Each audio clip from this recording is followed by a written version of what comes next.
level at this stage. When these theological reforms didn't make any difference, he then tried military reforms and political resistance as well. So, David, what exactly is the big question? Yeah, that's the big question. Well, Alan and Jansen, I think you'll find the big question that we're looking at here is what exactly did Bonhoeffer do? Reverend Dr. Sam, you should have known this. I mean, you would have read 300 pages in the last 30 seconds by now and memorised it. But what exactly did he do? Oh, I'm telling you, dude, this guy was mad. He's got it going on. He's a sick dog. But let me tell you what he's done. From education, he started his career at this place called Barcelona. There's more to come, man. I'm telling you, there's a reason why he's Kevin Rudd's hero. Alright, what he did was he was taking congregations on in Spain, London, and also later on he was teaching in underground seminaries. He was part of the World Alliance movement and the ecumenical movement as well. He lectured when he was 20, in his mid-20s. Imagine that, man. When did you guys start lecturing in mid-20s? When I was 17. I was 15. When I was 6. Maybe I married late, alright? Maybe I married late. But what Bonhoeffer did was he went out to public and he was speaking against Hitler. He's the kind of spirit that we need in SMBC. We really need to kind of have... Yeah! That's right, you tell it, brother. That's who we need in our churches. And then not too long afterwards, he started the Pastor Emergencies League, where he brought together pastors which are like-minded to oppose Hitler.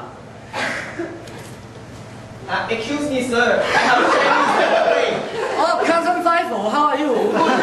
Thank you. Oh. Did you want a sweet and sour pork? Oh, you know, corn chicken as well. Corn chicken? No, corn chicken. Corn chicken, yeah. Oh, the fish and chips, bro. No, I don't have fish and chips.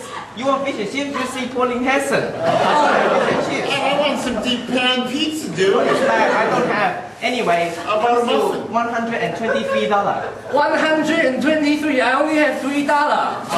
Oh, well, How about you just take this, bro? $69,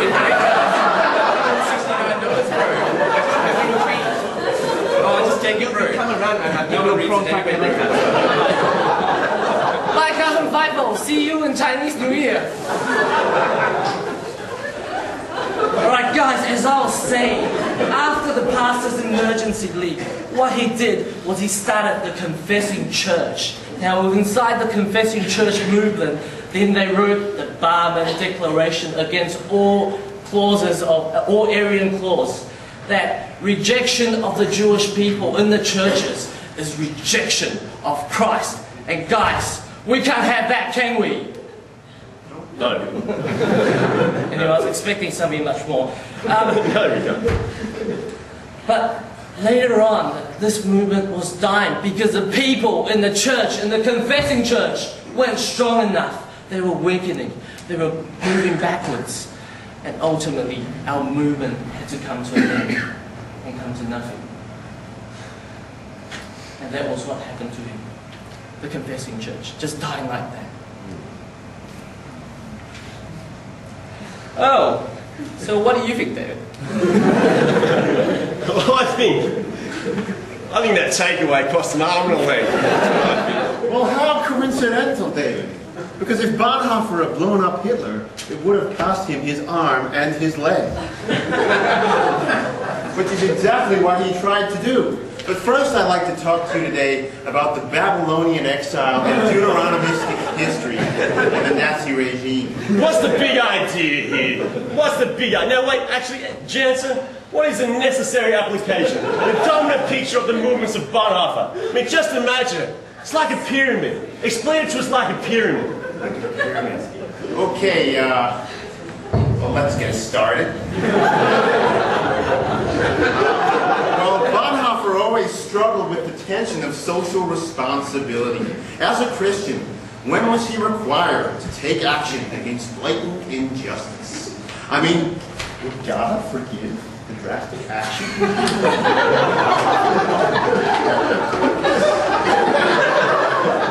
Keep We're having good all day. Okay, well, let's get started.